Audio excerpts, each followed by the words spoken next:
this Sattology session, I have a very prominent writer and a guest who has done a remarkable work in his book, The Infidel Next Door. And also, he has written very thought provoking articles on Kashmir and areas which he has covered last week. Check out his article on May 10. If you search for his name, you'll get it. So, without delay, I would like to welcome Shri Rajat Mitra. Namaskar. Namaskar. And in coronavirus time also, I hope everything is doing good. Yes, it's a challenge. We are learning, and I think that it is. We are connecting to each other in a way like we never did before. The That's right. apartment where we live, when Modi ji asked us to do certain things outside, in the 30 years that we have lived here, we all came out and we all sang bhajans. We all looked at the sky. We did many things together. So this is something we have never done before. So it's something I never thought I would see in my life, that we would all come out together like this on the balconies and look at each other. And it's something that brings tears to my eyes when I think of that. It's a different sort of experience. No, Modi ji has been a great unifier of Sure. all Hindus, and we can see that in his the way he, the Janta curfew was Mhm. one of the most phenomenal ideas and creative ideas which we have ever seen in a large country like India. Sure. And it has Sanatan roots. It has a Sanatan philosophy behind it, and this could unify all the Hindus all across. So if you saw the next day on the social media, people came out with whatever they could, and they created music, they created an expression, and I feel that it is something. It was something very raw, something very unpolished, yet something very beautiful. Many years back in '92, when I was in Italy, in a town called Bergamo, which is right now very much under the COVID thing, the townspeople suffered heavy bombing, and they picked up whatever metal they could, and they came out in the middle of the town. It was the 50th anniversary of the town, when the town was bombed, and they created music. So it was a very raw expression that I feel that was unleashed through the Janta curfew, and whose reverberations will go very far. Absolutely. And there is a misconception which we in the society, generally I hear that all the time in the US, that Hindus don't unite, or the Hindus don't unite. How far that is true? If you have done a deep research on people's psychology and behavior. Yeah. I would like to say this, that there are, like all truths, it's not in all black and white.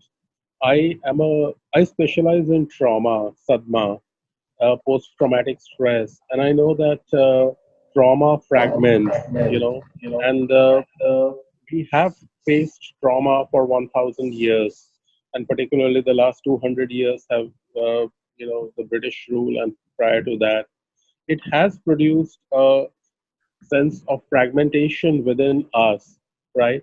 But deep inside, we are all united. And I think that, in 2014, in 2019, and again in 2024, uh, today the biggest priority for a Hindu is to not see himself as an individual, but as part of a great collective, but as part of a great race, which gave the world the most deepest, the most profound philosophy and the way of life. So we need to start thinking of us as not individuals, but as part of a collective, as part of a great race, as part of a great civilization. We all must think like that, and I feel that the time has come for it.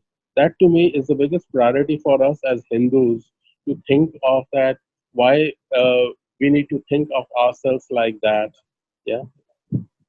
No, very good point. Very, very good point. See the Hindu unity that everyone talks about in the US or anywhere else. According to me, it's already there uh, because uh, Hmm.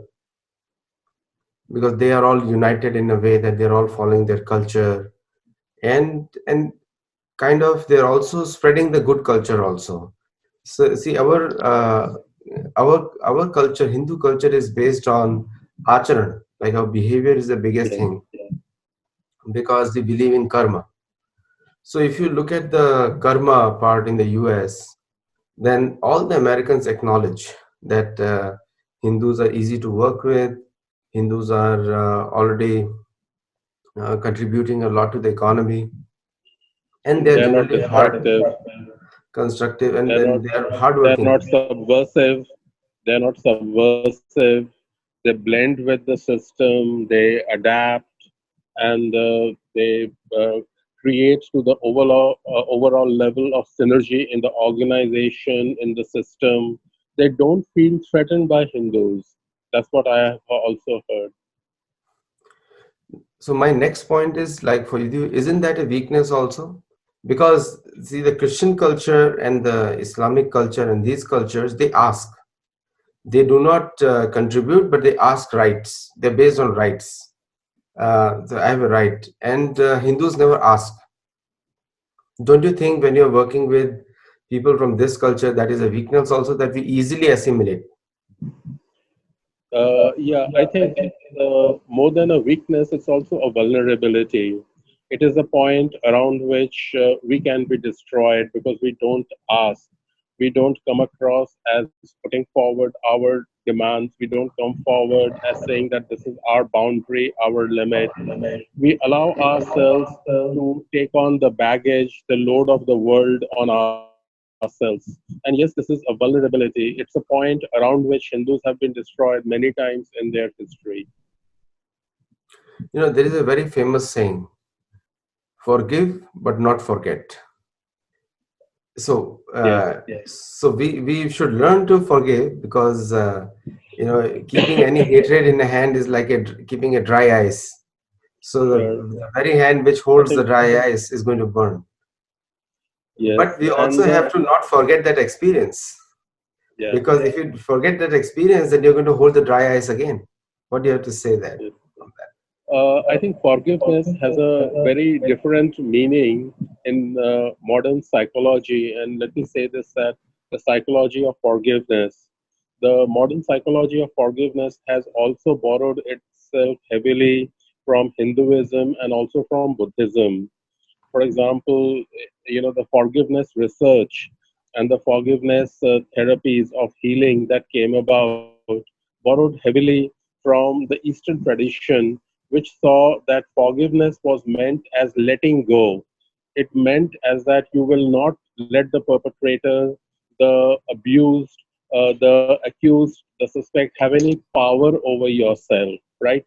So it does not mean that you disrupt the legal process, disrupt your rights, but you tell yourself that I will not be a weakling, uh, giving power to the perpetrator, giving power to who abused me.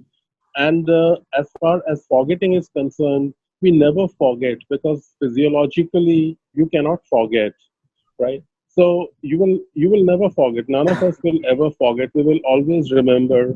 And now epigenetic transmission and theories on behavior are showing we continue to hold, but we hold in a way as if it's like a hand clasp, it's hurting us, but we want to open it and relax ourselves.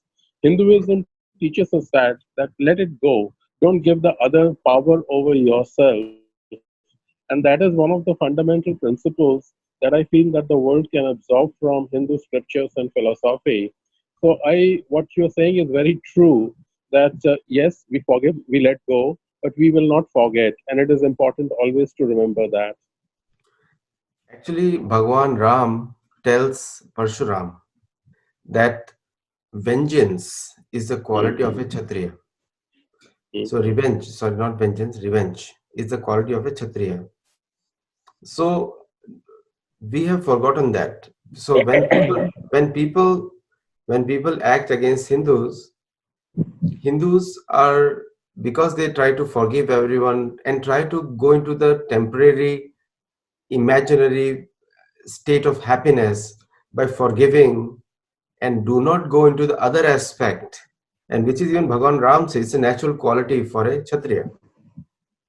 yes, So, don't you think that makes us, you rightly use the word vulnerable, that it actually makes us weak in front of other cultures, because other cultures are are based on proselytization. proselytization, yes, sure, Yes, and they're based on acquiring more and more assets of everyone else. It's like Captain Jack Sparrow of Pirates of Caribbean. So take everything, give nothing back. This is what the other right, cultures are. And Hindus are yes, reverse. We want to give everything, snatch, don't take anything. snatch, take it away, Yeah, take it away. So isn't that a sure. weakness that is leading to a demise of the Hindu culture in a way? Uh, I think we need to first understand its true meaning. Like, for example, Swami Vivekananda, in one of his most famous chapters called Work and Its Secret, talks of it again and again by saying, give, give, and there it ends. Don't ask for anything in return. Nature will give you hundreds of times more than what you have given, but the attention, the focus should not be on that. Right? So I asked a Swami who is an expert on that, and I said that, Swami, if we constantly give and we have that attitude and we don't think of exchange, life is give and take. We don't demand, we don't ask back, then how will we ever survive? Because everything will be taken away from us. So he said that it is a misinterpretation, because when Vivekananda said give, he said that you give your best, you bring out your best, you bring out your potential, but at the same time, you understand that the world is give and take. The world means that if there is an issue of justice, then you should not be neutral, you should not close your eyes to it, but fight back. And Hindus, I have noted that they very often do not bother about issues of justice. For them, justice is something that will be taken care of later. That's why you see so many millions of cases, in Indian courts which are not yet solved. We do not ask for justice. We do not fight for it as much as we should right now, and it is because of the misinterpretation of the way our scriptures, our things have been taught to us, which we take it in a very different way. The present Hindu must not carry the baggage that he has been carrying so far and start demanding justice, start asking for justice. That I feel is very important. There are so many issues of injustice that actually are lying right now as a heavy baggage on our shoulders that we are still carrying. That is something that we must change. Absolutely. You bring a good point, and the so there are many people who have told me, in the especially young people nowadays, not the old people, and the young people have told me that their strength in serving the dharma comes from practicing a sadhana. You know, this is what we have told. I have been told, and I myself believe in that because I am also a sadhaka. In- So, so that part is really missing, and I can say about Mm. American Hindus also, and probably have more experience with them than the Hindus from India. So the sadhana part is deeply missing. So but if you look at the other cultures who are, so when they are the other cultures whom they are kind of worried from the political or social point of view, most of them, whether it is right or wrong, they have some sadhana, they follow some Yeah. sadhana. So their motives are purely based on their scriptures. And whereas we, even though we have the strongest scripture in Bhagavad Gita, which makes us stronger, we hardly put emphasis on that. And most of the people that I have spoken to, and very prominent leaders, and they have all come to the same point. So my point of discussion with you is why we do not. We have the treasure of the world where every American wants to learn it. South American wants to learn it. They want to come to Bhagavad Gita without any proselytization, without Yes, anything. So yes. why is that we don't take it up ourselves? Uh, Bhagavad Gita has an inward pull, and I think that I earlier shared with you a story that once there was this woman who was walking on the streets of Europe during the Second World War when everybody was running away, and when somebody asked her that why are you not scared, she says, "I have just finished reading Bhagavad Gita and I'm not scared." So this is a story which actually tells you the deep influence that we the books have over ourselves. I can share with you a story. Last year, I was in Washington, and my home is the local temple, the Hindu temple. And when we were walking around, I saw this group of white Americans. They were students who had come there, and the priest there was telling them about Hinduism. Probably it was part of some project or something. And my host, she knew the priest, and she said that he is also person who is knowledgeable about Hinduism, and he's also a clinical psychologist. And those two, they were young graduate students who said, "Oh, you are a psychologist and you are interested in Hinduism. Maybe you can tell us something about Hinduism. We would like to hear it from you." So I said, okay. I asked the Panditji, the priest over there. He was talking to them about the different philosophy of Hinduism. So I said, he has talked to you about that, but let me talk to you about another side of Hinduism. The Hinduism that's struggled, that fought for the last 1,000 years to save itself. And I started telling them some stories, and they listened completely, and they would not let me go. They said, "Sir, if you have some more time, please stay back and tell us because we did not know this."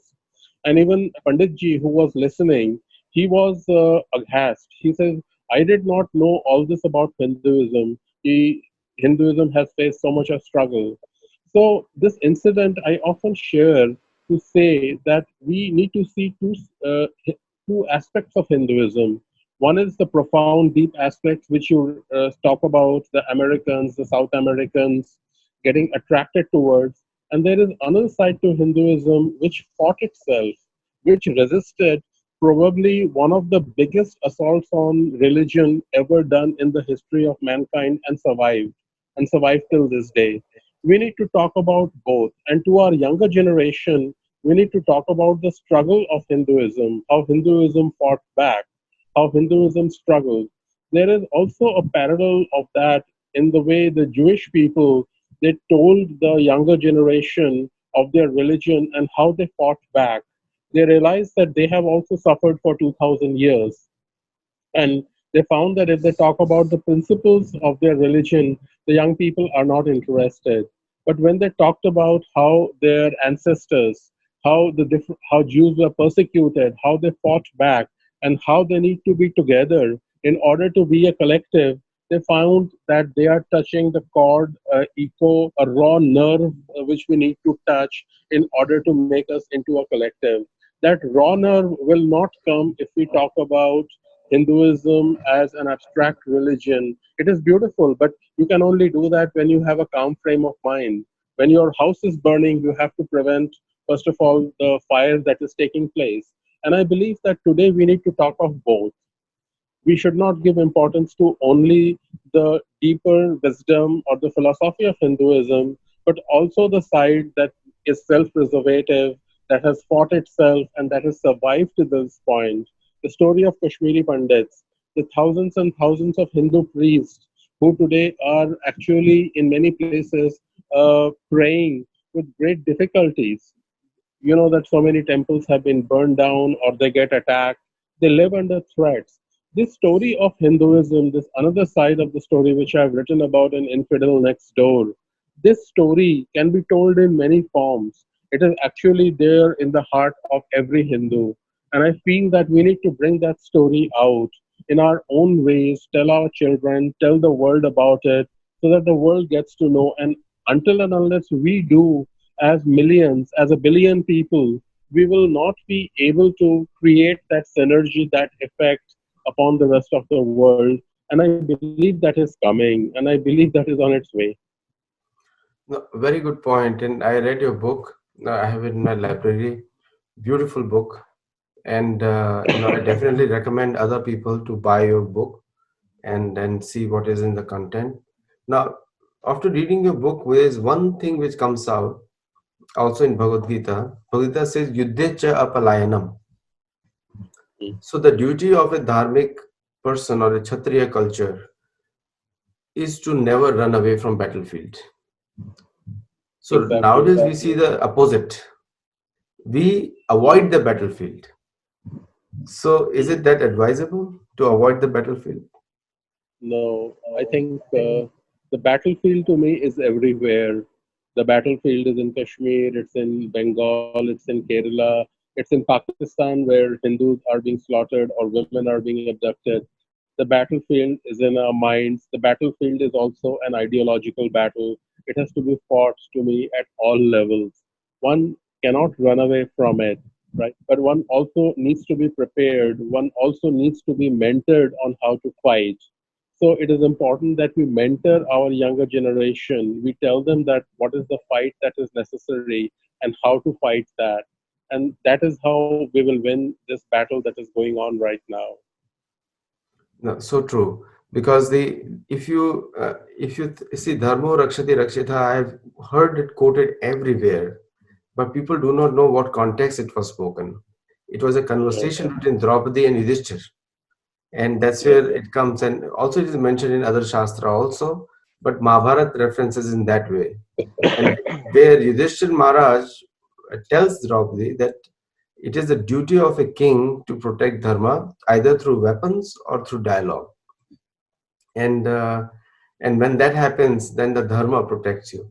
So we all are seeking protection of dharma, but none of us are doing anything. So when something happens to a Hindu community in Bangladesh, I don't see Hindus on the street in the US or in India or anywhere else. But when Pakistan does something, we want to jump on it. So I think our priorities need to change because I wrote one article, Pakistan that never was. It is Yes. just a mental imagination, It's and a myth. it should not.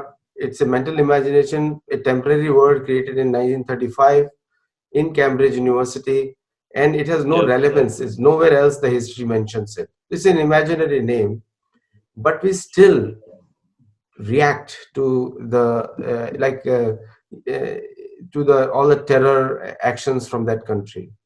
Don't we have to start becoming more proactive and take the narrative in our control and protect Hindu community proactively? Before it happens, we should be there.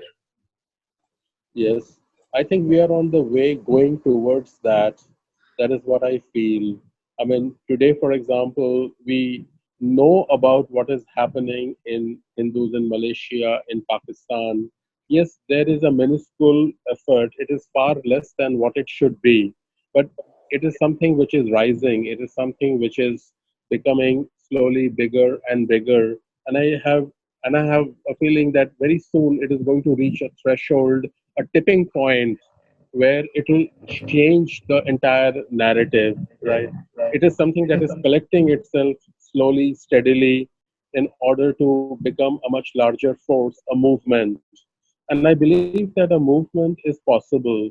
For a long time, the highest value in Hindu philosophy has been renunciation, and the renunciation has gone through Vanaprastha. And today, uh, I feel that when we create a movement, in fact, the same value of renunciation is also present in a movement. You renounce your individual identity to become part of the collective.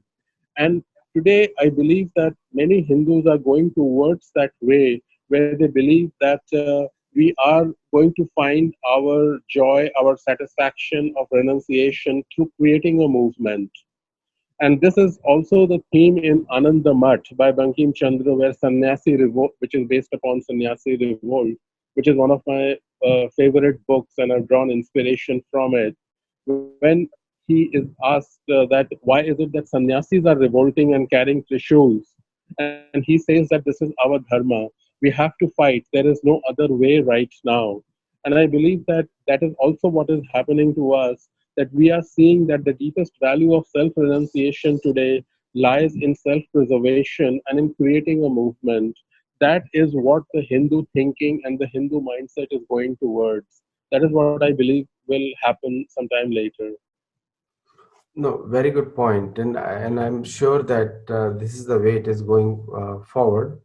Uh, but there are the uh, see Chaitanya Mahaprabhu said a very important point. He said a philosophical point. It is he gave philosophy of there's a Dvaita, Vishishta Dvaita, but he gave Achintya Bheda Bhed, simultaneously one and different. So which is inconceivably simultaneously one and different. So we all have to maintain our individual identity because that gives strength to the community. At the same time, we work on collective objectives. So one of the collective objectives has to be uh, bringing Hindus in majority in problem areas, like one of the problem areas in India as well as outside, bringing Hindu back into problem area. And for that, some proactive steps have to be taken. So, like for example, Bhagavad Gita very openly says, "One who preaches this science to my devotees, he is very dear to me." It's a Bhagavad Gita said it. So the entire concept of that Hindus do not preach or we are not Christians is wrong. Actually, Bhagavad Gita advises us to preach, Sure. and so that mindset has to be broken down. Yes. So What? Yeah. Yes. What? Hmm. Sorry. Are you through? so that mindset has to be broken down, and the second mindset that we need to broken down, that we like very when Hindus say we never attack, but the Bhagavad Gita says wherever there is adharma, then that violence to remove that adharma is actually dharma. Sure. That second mentality also has to be broken down. What do you want to comment on these 2 points, please? I think the first one I would like to comment is that the individual identity and the collective identity often are mutually exclusive. Like it's my individual identity that submerges in the collective identity, right? It is something which is very much true of Abrahamic people. Yes, you are right. They are individual. You are individuals at some level, but at also some level you are a collective. When it comes to religion, you are a collective, and there you are not an individual anymore. You think of yourself as part of a larger whole, as a part of a larger system, as part of a larger entity, concept, symbolizing which goes deep inside you. And I think that that kind of feeling as being part of a collective is very different from feeling an individual, right? And that is a feeling that we need to have in ourselves, right? For example, we used to have it at one point of time. Once upon a time, Hindus used to pray mostly collectively, right? When the invasions came and when we stopped having temples, we started praying inside our home. The individual identity, the individual thing became much more stronger, right? And it was a culture of fear.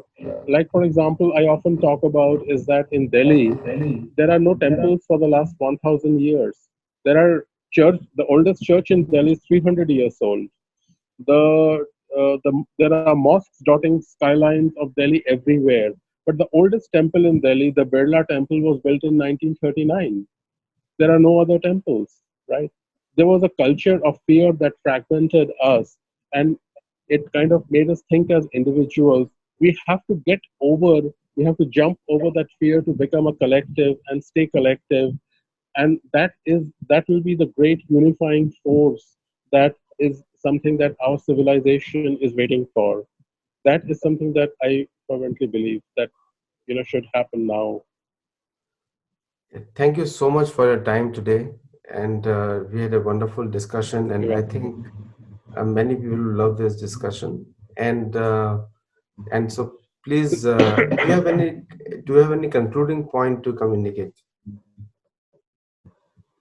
I want to say that the COVID